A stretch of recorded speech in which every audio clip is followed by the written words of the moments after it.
আল্লাহ পাক রব্বুল আলামিন পবিত্র গ্রন্থ আল কোরআনের সূরাতুল জিলজালের মধ্যে বলছেন ইযা সুলজিলাতিল আরদু জিলজালাহা ওয়া আখরাজাতিল আরদু আসকালাহা। আল্লাহ পাক রব্বুল আলামিন বলছেন যেদিন পৃথিবীটা কেঁপে উঠবে, প্রচন্ড কম্পনে পৃথিবীটা যেদিন প্রকম্পিত হবে,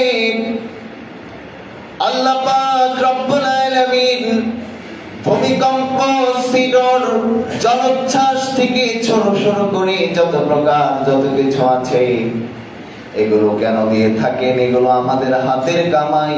আমাদের জন্য আল্লাহ তাআলা এই ভূমিকম্প দিয়ে মানুষদের বিবেকটাকে নাড়িয়ে দেয়।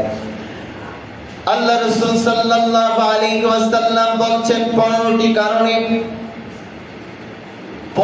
কারণে ভূমিকম্প এসে থাকে। 15টি কারণের প্রথম নাম্বার কারণ হলো যখন মানুষ গনিমতের মালকে নিজের মাল মনে করে, অর্থাৎ রাষ্ট্রীয় যে মাল আছে এই মালগুলো যখন নিজের মাল হিসেবে ব্যবহার করা শুরু করে দেয়, ওই জমিনের মধ্যে আল্লাহ পাক রব্বুল আলামিন ভূমিকম্প দিয়ে জমিনটাকে নাড়িয়ে দেয়। আল্লাহ পাক রব্বুল আলামিন আমাদের উপরে এমনি আযাব আর গজব দেন না। আল্লাহ পাক রব্বুল আলামিন রাষ্ট্রের যে সম্পদ দিয়েছেন, এই দেশের যে সম্পদ আছে, যেটা যেখানে থাকা দরকার, এটা যদি সেখানে যদি না থেকে যদি এটার অপব্যবহার শুরু হয়ে যায়, এটা বাংলাদেশ হতে পারে, এটা পৃথিবীর যে কোনো প্রান্তের যে কোনো দেশ হতে পারে, পৃথিবীর যে দেশেই হোক না কেন, যদি অনিয়ম হয়ে যায়, আল্লাহ পাক রব্বুল আলামিন ভূমিকম্প দিয়ে ওই সমাজটাকে, ওই দেশটাকে নাড়িয়ে দেয়। তার মানে আমার প্রিয় ভাইয়ের, আল্লাহ পাক রব্বুল আলামিন বলছেন ইযা যুলজিলাতিল আরদু জিলজালাহা, যেদিন প্রচন্ড প্রকম্পনে পৃথিবীটা কেঁপে উঠবে, পৃথিবীর ভারসাম্য হারিয়ে ফেলবে। এই পৃথিবীর বুকে আমরা লক্ষ্য করলে দেখতে পাবো আল্লাহ পাক রব্বুল আলামিন এই পৃথিবীর ভারসাম্য রক্ষার জন্য অনেকগুলি পাহাড় দিয়েছেন, অনেক পাহাড় আল্লাহ তাআলা স্থাপনা করেছেন। এগুলো পেরেক হিসেবে দিয়েছেন যেন জমিনটার মধ্যে কোনো জমিনটা যেন নড়ে না যায়, জমিনটাকে পেরেক হিসেবে ব্যবহার করেছেন। কিন্তু যেদিন আল্লাহ পাক রব্বুল আলামিন পৃথিবীটাকে নাড়াবেন, সেদিন এই পেরেকগুলোও কাজে দেবে না। এই পেরেকগুলো, এই পাহাড়গুলি, বড় বড় পাহাড়গুলি তুলার মতো করে মানুষের সামনে উড়াতে শুরু করে দেবে। তারপরে আয়াতে আল্লাহ পাক রব্বুল আলামিন বলছেন ওয়া আখরাজাতিল আরদু আসকালাহা, সেদিন জমিন তার বৃত্তান্ত বর্ণনা করবে। সেদিন জমিন তার বৃত্তান্ত বর্ণনা করবে। আপনি কি চিন্তা করেছেন ইজা সুলসিলাতিল আরদু জিলজালাহা ওয়া আখরাজাতিল আরদু আসকালাহা, এই জমিনের মধ্যে যা কিছু আছে, এই জমিনের মধ্যে যা কিছু আছে, জমিন তার বৃত্তান্ত বর্ণনা করবে। তার মানে আপনি কি পৃথিবীর বুকে কখনো দেখেছেন সিসি ক্যামেরা দিয়ে যেমন সবকিছু ধারণ করা যায়, আপনি কয়েক বছর পর দেখতে চাইলে সেটা দেখতে পারবেন? আল্লাহ পাক রব্বুল আলামিন বলছেন এই জমিনের মধ্যে যত মানুষ পতিত হবে, যত মানুষ জমিনের মধ্যে যাবে, সকল মানুষ কিয়ামতের ময়দানে আল্লাহর দরবারে উঠে দাঁড়াবে, আবার জীবন্ত হয়ে যাবে। যেই মানুষরা মনে করে মরে গেলাম, শেষ হয়ে গেল, মরে গেলাম, আর কিচ্ছু নাই, কেউ আমাদের ধরতে পারবে না, এই দুনিয়ার বুকে খাবো দাবো, আনন্দ করবো, আনন্দ উল্লাস করে বেড়াবো, কিন্তু মনে রাখবেন আল্লাহ বলছেন জমিন তার বৃত্তান্ত বর্ণনা করবে। এই আয়াতের তাফসীর হলো যত মানুষ মরবে সেদিনের সেই ভূমিকম্পের তাপে পৃথিবীর বুকের যত মানুষ মরেছে সব মানুষগুলো জীবন্ত হয়ে আল্লাহর দরবারে দাঁড়িয়ে যাবে। আপনি কি চিন্তা করেছেন কত ভয়ঙ্কর দৃশ্য হবে?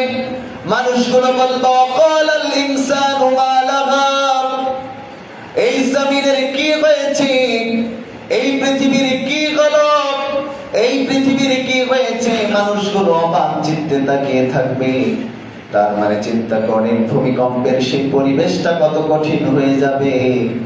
আল্লাহ পাক রব্বুল আলামিনের প্রিয় হাবিবের জন্য বলছেন 15টা কাজ যেই সমাজের মধ্যে চলবে ওই সমাজ আল্লাহ তাআলা ভূমিকম্প দিয়ে সমাজটা নাড়িয়ে দেবে। এক নম্বরে গনিমতের মাল, রাষ্ট্রের মাল যদি অনিয়ম হয়ে যায়, যদি রাষ্ট্রের মালের যদি কোনো হিসাব নিকাশ ঠিক মতো আদায় না থাকে ওই সমাজের মধ্যে ভূমিকম্প আসে। 2 নম্বরে যে সমাজের মধ্যে আমানত শব্দটা উঠে যাবে, আমানত যে শব্দটা আছে আমানত থাকবে না ওই সমাজের মধ্যে আল্লাহ পাক রব্বুল আলামিন ভূমিকম্প দিয়ে সমাজটা নাড়িয়ে দেবে। আমানতের ব্যাপারে আল্লাহ পাক রব্বুল আলামিন কোরআনের মধ্যে বলছেন আমানত কত বড় একটা ইবাদত। আমানত কেন আপনি অর্জন করবেন না? আমানতের সাথে কেন সম্পৃক্ত হবেন না? আমানত কত বড় জিনিস। বিশ্বনবী মুহাম্মদুর রাসূলুল্লাহ সাল্লাল্লাহু আলাইহি সাল্লাম যখন রাষ্ট্রনায়ক তখন তিনি বললেন হে আমার জনগণেরা তোমরা শুনে রাখো আমি তোমাদের নেতা, তোমরা যারা আমার নিচে আছো সকল কর্মীরা আমার কাছে আমানত। সুবহানাল্লাহ।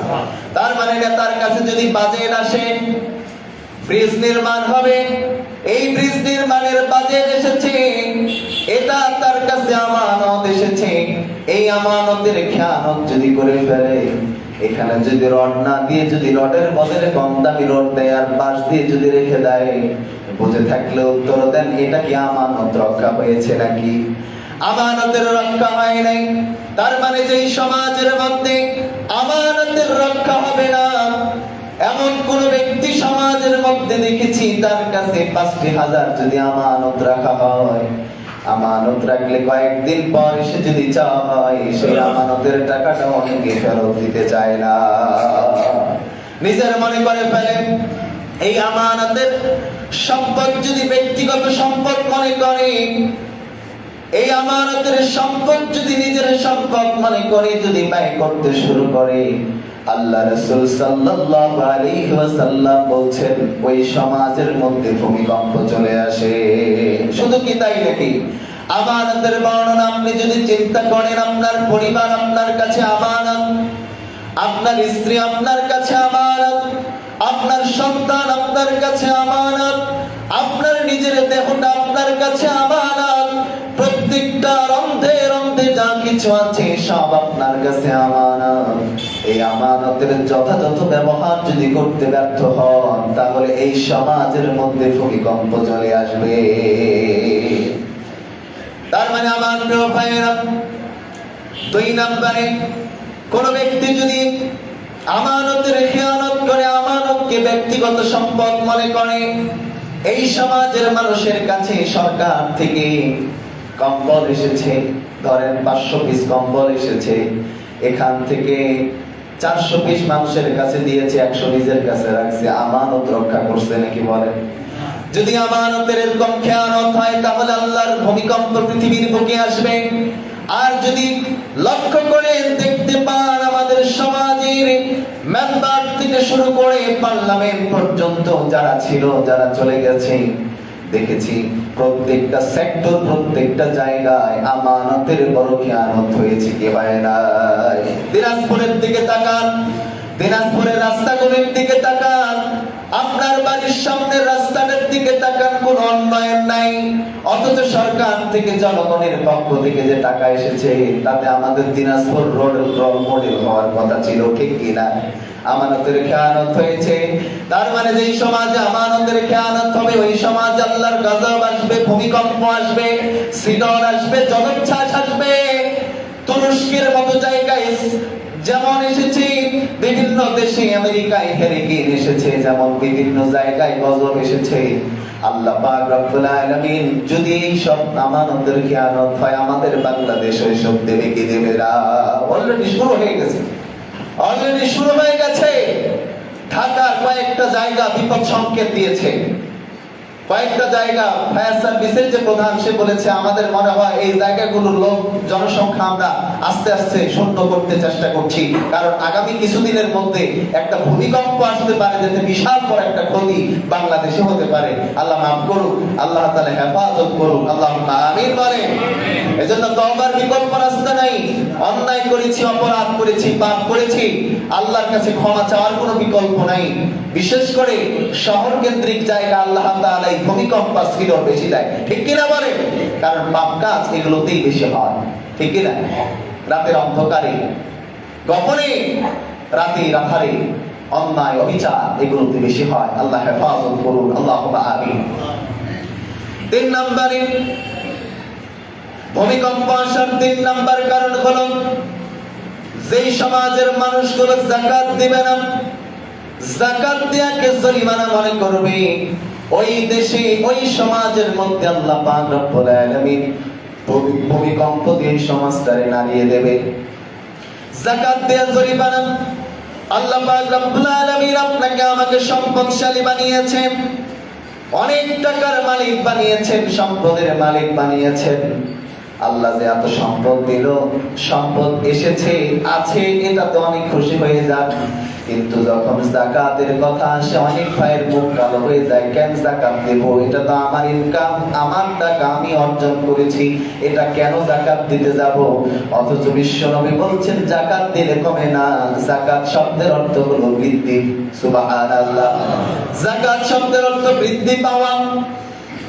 যাকাতকে জরিমানা মনে করবে, এমনকি সিস্টেমে এমন যাকাতের সিস্টেম বের হবে, কিছু কিছু মানুষ ব্যাপারিং করে দাওয়াত দেবে, মাইকে অ্যানাউন্সমেন্ট করবে, অমুক জায়গা অমুক মাঠে যাকাতের শাড়ি দেয়া হবে, যাকাতের লুঙ্গি দেয়া হবে।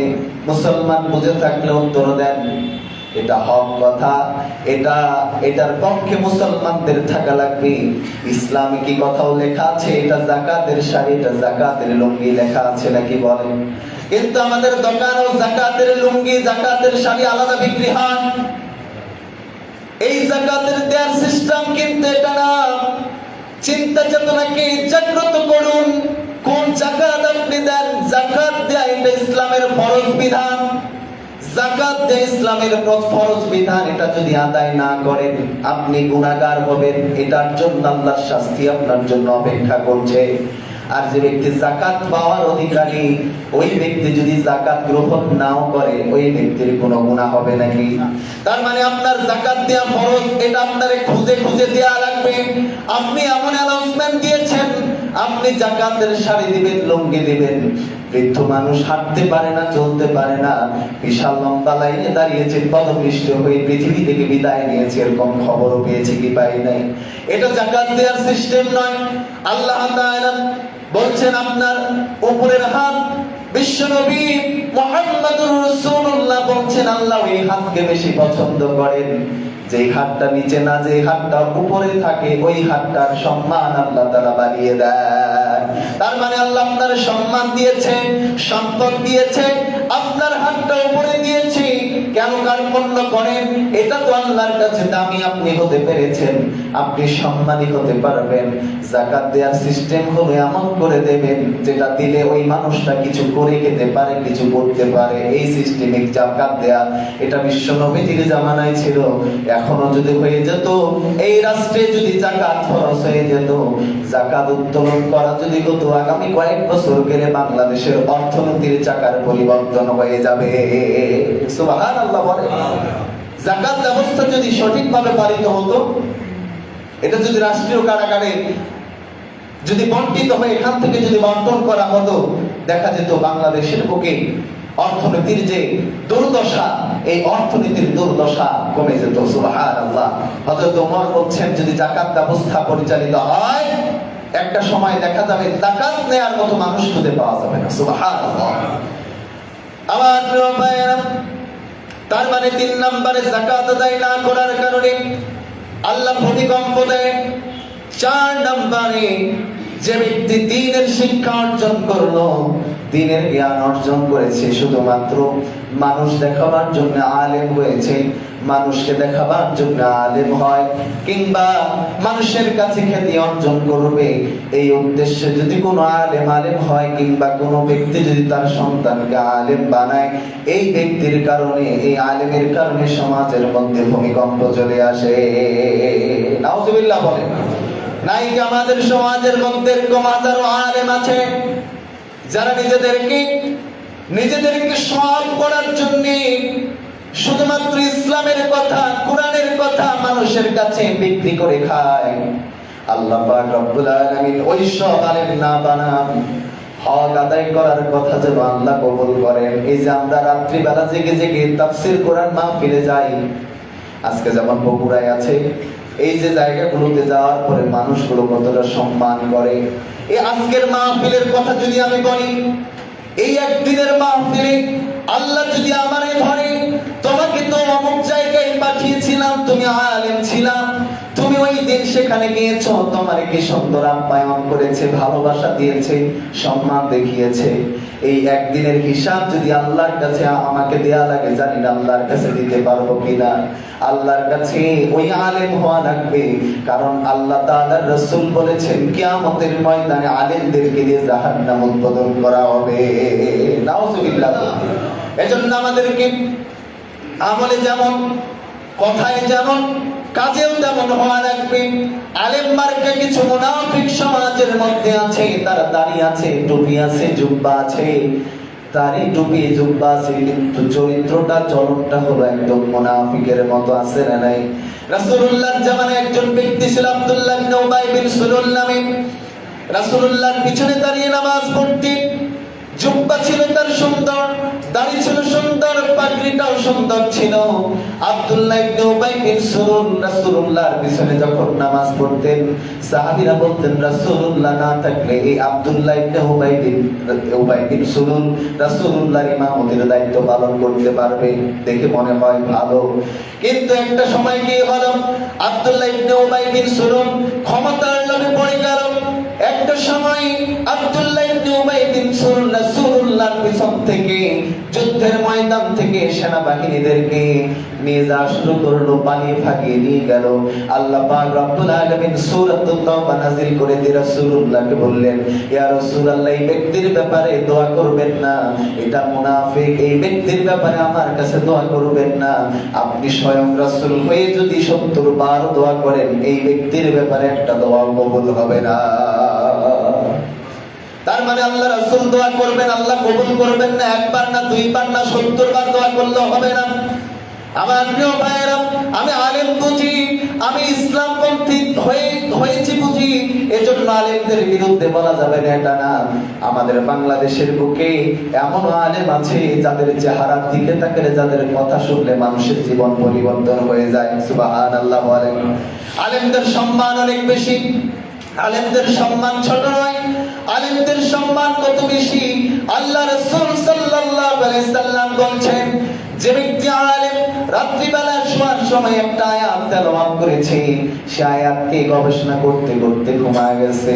একজন আবেদ সারা রাত দাঁড়িয়ে তাহাজ্জুদের নামাজ পড়েছে, একজন আবেদ সারা রাত তাহাজ্জুদ পড়ে যে সওয়াব পেয়েছে, একজন আলেম একটা আয়াত তেলাওয়াত করে ঘুমার কারণে সেই সওয়াব আল্লাহ তাআলা তার আমলনামায় দিয়েছে। তার মানে আল্লাহ তাআলা যেমন সম্মান দিয়েছেন, তেমন গুরু দায়িত্ব দিয়েছেন আলেমদেরকে, ঠিক কি না? আউয়ালু মা ইউহাসাবু, কিয়ামতের ময়দানে বলেছেন আল উলামা ওয়ারাসাতুল আম্বিয়া। কিয়ামতের ময়দানে আল্লাহ রাসূল সাল্লাল্লাহু আলাইহি সাল্লামের উত্তরসূরি যারা হবে, দুনিয়ার বুকে যারা ছিল তারা ছিল আলেম।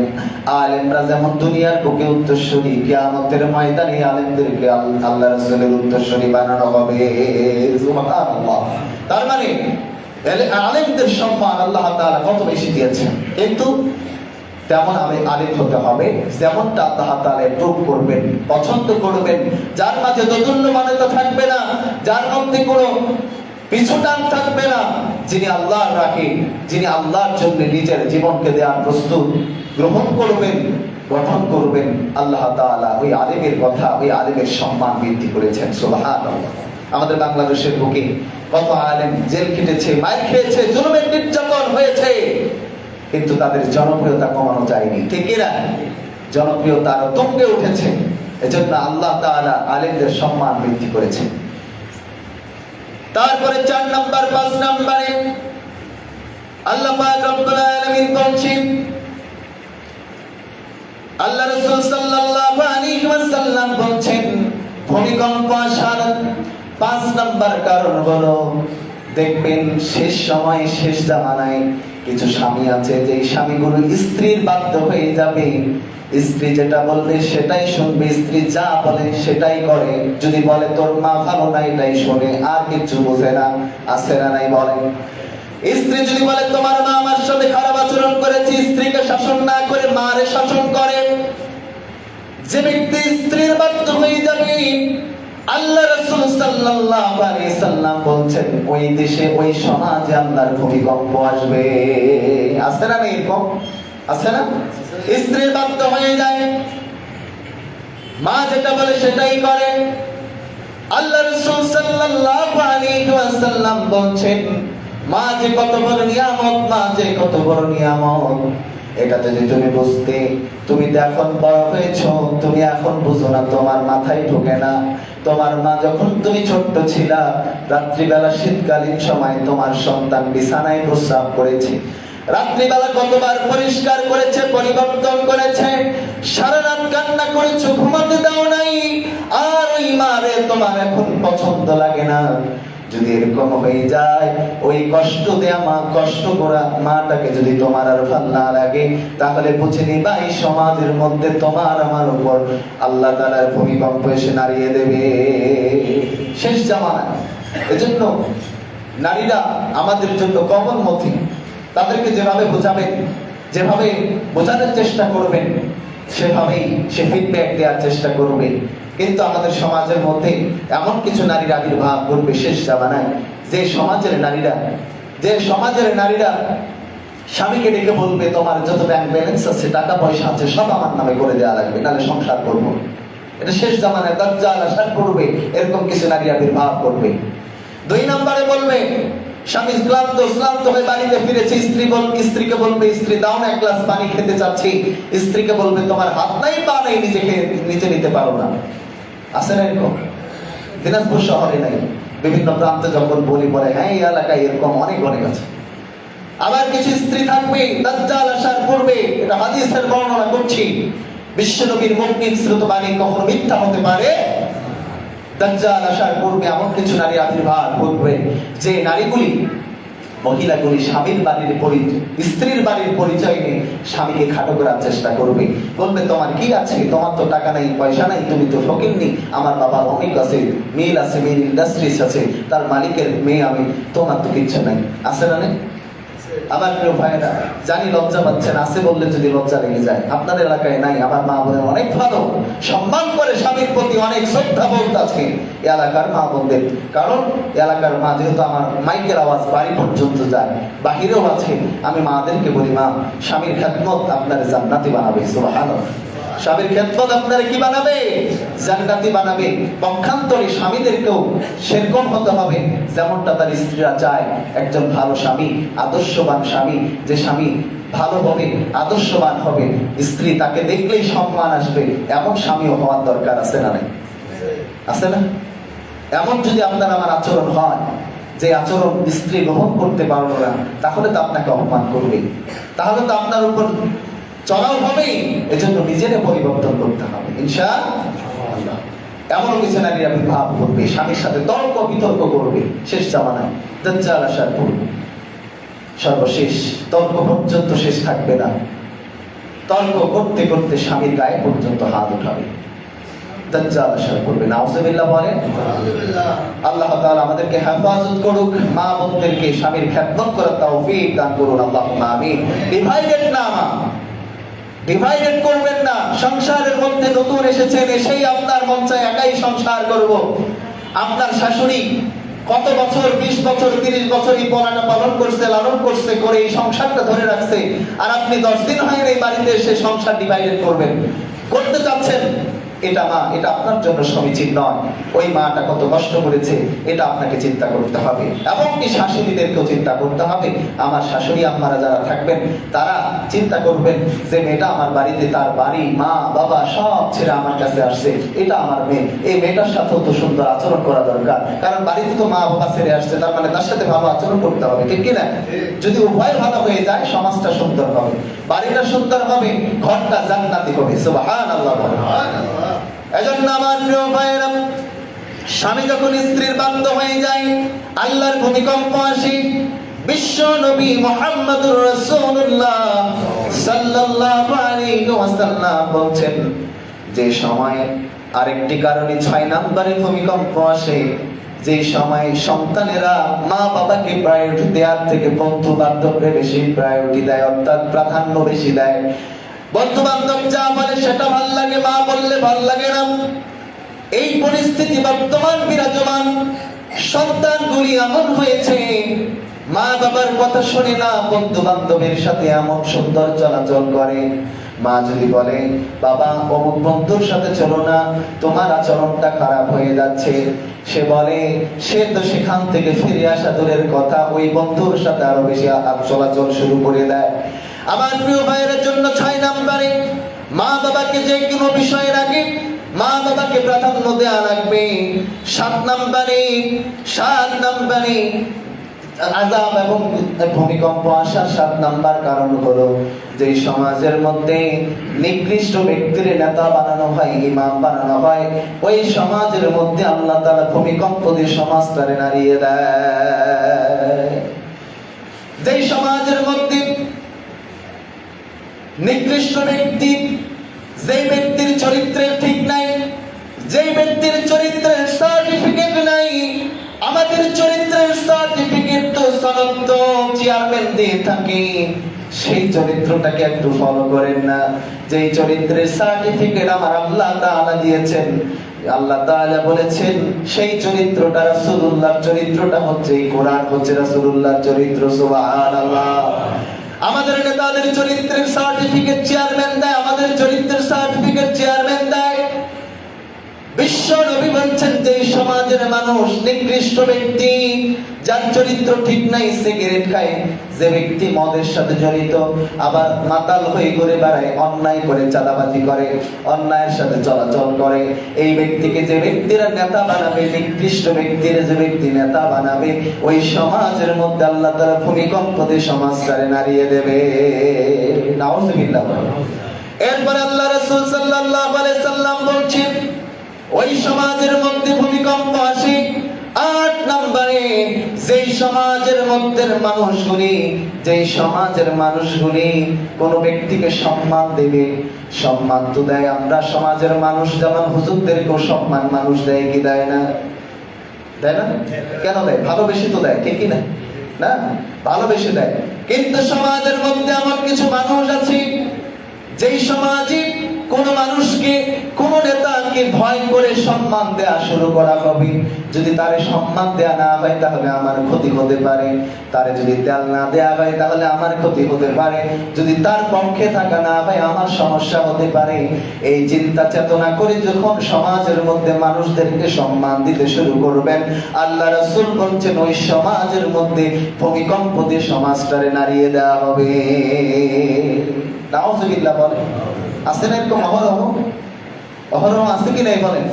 মানুষরে, অনেক মানুষকে মানুষ সম্মান দিতে চায় না, ঘৃণা আসে, ঘৃণা করে তার প্রতি সম্মান আসেও না। কিন্তু অনেক সময় এমন হয় যে যদি সম্মান দেয়া না হয় তাহলে হয়তো আমার প্রতি অনিষ্ট হতে পারে, সমস্যা হতে পারে, আমার নানান রকম সমস্যার সম্মুখীন হতে পারে। এই চিন্তা করে অনেকে সম্মান করে, প্রতিপত্তি করে। কথা বলে ঠিক কিনা? আমার প্রিয় ভাইরা, এটা যখন চলবে সমাজে, তখন আল্লাহর ভূমিকম্প পৃথিবীতে আসবে। আমি হাদিস থেকে কোট করে কথা বলছি, আল্লাহ রাসূল সাল্লাল্লাহু আলাইহি ওয়াসাল্লামের মিশ্রিত বাণী, এটাকে কখনো ভুল হতে পারে? এরপর আল্লাহ রাসূল সাল্লাল্লাহু আলাইহি ওয়াসাল্লাম বলছেন,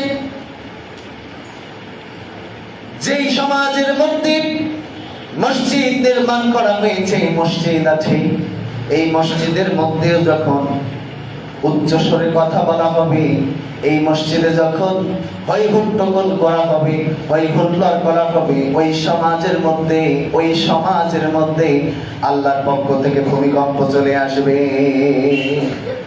আজ আমাদের সমাজের মধ্যে মসজিদ পর্যন্ত বাদ যায় না, মসজিদের মধ্যে চিল্লাচিল্লি, মসজিদের মধ্যে হট্টগোল, মসজিদের মধ্যে কমিটি গঠন নিয়ে মারামারি, মসজিদের মধ্যে ইমাম নিয়ে মারামারি, মুয়াজ্জিন নিয়ে মারামারি, ইমামের বিরুদ্ধে কথা বলা, খতিবের বিরুদ্ধে কথা বলা, ডাইরেক্ট অ্যাকশন বলা।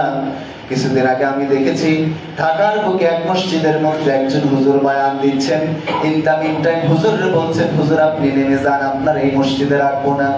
এই যে এই সময় যখন চলে আসবে, আমি চিন্তা করলাম, এই হাদিসটা পড়েছি, আল্লাহ রাসূল সাল্লাল্লাহু আলাইহি ওয়াসাল্লাম বলেছেন, যেই সমাজে যখন সমাজের মধ্যে মসজিদের মধ্যে হই হুল্লোড় করা হবে, মসজিদে উচ্চস্বরে কথা বলা হবে, ওই সমাজে ওই দেশের মধ্যে আল্লাহ ভূমিকম্প দিয়ে সমাজটাকে নাড়িয়ে দেবে। নাউযুবিল্লাহ। আমাদেরকে সাবধান হতে হবে, আমাদেরকে আরো পরিমার্জিত হতে হবে, আমাদেরকে আরো শৃঙ্খলাবোধ হতে হবে। আমার প্রিয় ভাইরা, এটা মসজিদের মিম্বার, আমি বারবার বলি, এটা একটা মসজিদের মিম্বার, এখান থেকে জাতি গঠনের কথা বের হবে, ঠিক না? এটা রাসূলুল্লাহ সাল্লাল্লাহু আলাইহি ওয়াসাল্লাম, আপনি কি মনে করেন বিশ্বনবী মুহাম্মদুর রাসূলুল্লাহ সাল্লাল্লাহু আলাইহি ওয়াসাল্লামের আলাদা কোনো পার্লামেন্ট ছিল না? বিশ্বনবীর পার্লামেন্টের নাম ছিল মসজিদে নববী। সুবহানাল্লাহ কইতে পারলেন না? সেই পার্লামেন্ট থেকে যুদ্ধের নির্দেশনা দিতেন, সেই পার্লামেন্ট থেকে বিবাহের নির্দেশনা দিতেন, সেই পার্লামেন্ট থেকে জেনার নির্দেশনা দিতেন, জেনা করলে কি বিচার হবে, সেই পার্লামেন্ট থেকে তিনি নানান রকম সমাজের বিপত্তি আপত্তি যা আছে সবকিছুর পরিবর্তন করতেন এই মসজিদের মেম্বার থেকে। সুবহানাল্লাহ বলেন। তার এই মসজিদের মেম্বার, এই মেম্বার যেন কোনো মেম্বার নাই, এটা বিশ্বনবীর আমানত। আমি একটাকে বলেছি, আমানতের খেয়ানত করলে আল্লাহর ভূমিকম্প আসে, ঠিক কি না? এখানে খতিব সাহেবরা বসে যদি আমানতের খেয়ানত করে, চাকরি বাঁচানোর কথা চিন্তা করে যদি আমানতের খেয়ানত করে, এই সমাজে ভূমিকম্প আসবে, ঠিক কি না? আমার প্রিয় ভাইরা, এই জন্য আমাদেরকে পরিমার্জিত হতে হবে, সুশৃঙ্খল হতে হবে, আমাদেরকে আরো বিনয়ী হতে হবে, আমাদেরকে বিনয়ী মনোভাব প্রকাশ করা লাগবে। আমরা অনেক সময় এখানে বসে কথা বলতে গিয়ে হয়তো কিছু কথা, কটু কথা হয়ে যেতে পারে, লেগে যেতে পারে, কারো মনে আঘাত লেগে যেতে পারে। প্রিয় ভাই, এখানে ব্যক্তিগত কোনো বিষয়, আমার বাড়ির, আমার বাবার সম্পদ, আমার ব্যক্তিগত কোনো কিছু নিয়ে এখানে কথা বলতে তো আসি নাই। আপনারা চেয়েছেন একজন উত্তম কোরআন থেকে কথা বলনেওয়ালা মানুষ, আমি সেটাই আপনাদের কাছে প্রচার করি, যেন আপনারা এখান থেকে শিক্ষা অর্জন করতে পারেন, ঠিক কিনা? যেহেতু সমসাময়িক সময় ভূমিকম্প চলছে, এখান থেকে আমাদেরকে বেরিয়ে আসতে হবে, তওবা করতে হবে, এই আচরণ থাকলে পরিবর্তন হতে হবে, ঠিক কিনা? আমার প্রিয় ভাইরা, আল্লাহ রাসূল সাল্লাল্লাহু আলাইহি ওয়াসাল্লাম বলেছেন, ভূমিকম্প আসার একটি অন্যতম কারণ হলো যেই সমাজের মধ্যে প্রকাশ্যে যেই সমাজের মধ্যে মদ্যপান করা হবে, মদের লাইসেন্স দেয়া হবে। আমার প্রিয় ভাইয়েরা, আমরা সমাজের অনেক নেতারে বলতে শুনি, নেতা দাঁড়িয়েছে বলে এই সমাজ থেকে মাদকাসক্তি নির্মূল করা হবে, মাদকাসক্তি সরিয়ে ফেলা হবে। আলহামদুলিল্লাহ, ভালো কথা। কিন্তু আল্লাহ পাক রব্বুল আলামিন বলছেন, নেশাদার দ্রব্য হারাম। হারাম মানে শুধু নির্মূল করার নাম না, পদক্ষেপ গ্রহণ করার নাম না, এই নির্মূল করার নাম হলো একদম সমূলে উৎপাদন করে দিতে হবে। এই সমাজে যেন নেশাদার দ্রব্য চলতে না পারে, এই লাইসেন্স গুলো আমাদের বন্ধ করতে হবে। কথা বলেন ঠিক কিনা? যদি করতে পারেন, ভূমিকম্প আসবে না। এটা আল্লাহ রাসূলের কথা। কারণ যেদিন আল্লাহ রাসূলের উপর কোরআনের আয়াত নাযিল হলো, ইয়া রাসূলুল্লাহ আপনি বলে দেন মদ হারাম, সেদিন মক্কার বুকে সবাই মদ ফেলে দিল। মক্কার বুকে সেদিন থেকে মদের ঢেলে দেওয়ার সাথে সাথে সাহাবায়ে কেরামরা মদ থেকে ফিরে এসেছে। সুবহানাল্লাহ। ফিরে আসা লাগবে, ভূমিকম্প আসবে না। আমার প্রিয় ভাইরা, এরপরে যে ব্যক্তি এই সমাজের মধ্যে এই কারণেও ভূমিকম্প আসে, যে কারণটি হচ্ছে সমাজে যখন নৃত্য বেড়ে যাবে, গান বাজনা বেড়ে যাবে, ঢোল তবলা বেজে যাবে, সেই সমাজের মধ্যে আল্লাহ তাআলা ভূমিকম্প দিয়ে সমাজটাকে কাঁপিয়ে তুলবেন। নাউজুবিল্লাহ বলেন। আজকে খেলা উদ্বোধন করতে গেলে সেখানে নৃত্য দিয়ে খেলা উদ্বোধন করা লাগে। আজকে বাংলাদেশের বুকে যে কোনো বড় কোনো অনুষ্ঠান সরকার পক্ষ থেকে করতে গেলে সেখানে গানের বাজনা, উল্লাস, আনন্দ, হৈ হুল্লোড় করা লাগে।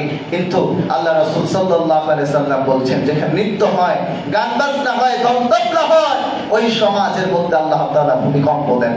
নাউজুবিল্লাহ বলেন।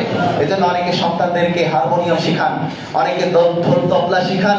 এটা শেখাবেন না, কারণ আল্লাহ রাসূল এটাকে হারাম ঘোষণা করেছেন।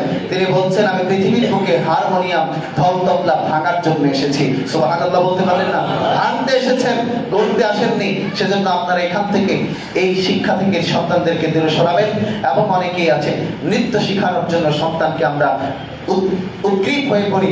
এমনও দেখেছি অনেক মা বাবা সন্তানরা যদি একটু কমরটা দোলাতে পারে, এটা আবার ভিডিও করে ফেসবুকে দেয়, ভাবিরে দেখায়, উপরতলারে দেখায় যে দেখছেন আমার বাচ্চাটা এতটুকু বয়সে নাচতে শিখছে। নাউজুবিল্লাহ বললেন না? এটা অপসংস্কৃতি। এটা আপনার সন্তান এখন শিখেছে মানে ভবিষ্যৎ অন্ধকার, ঠিক কিনা? ভবিষ্যৎ অন্ধকার। আমি অনুরোধ করে বলবো প্রিয় ভাইরা, আপনাদের সন্তানদেরকে, পরিবারগুলি, এগুলো আপনার কাছে আমানত। এই আমানতগুলো সুন্দরভাবে গোছানো লাগবে।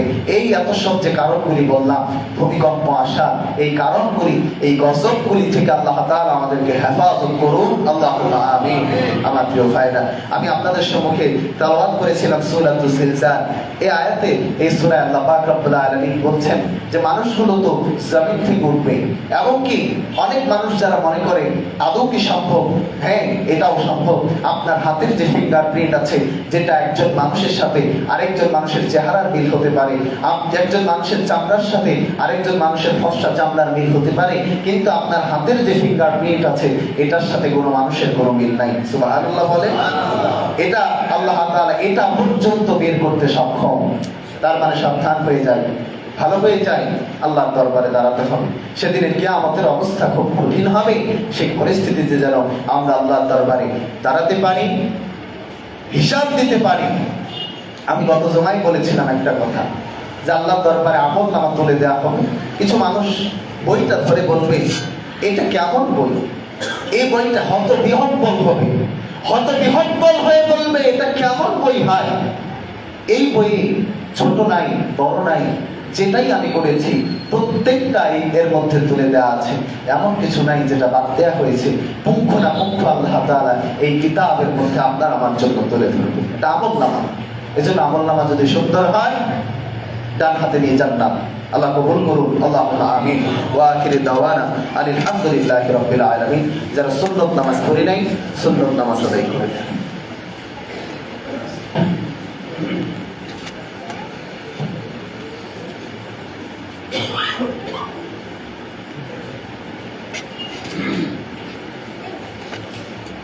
Good.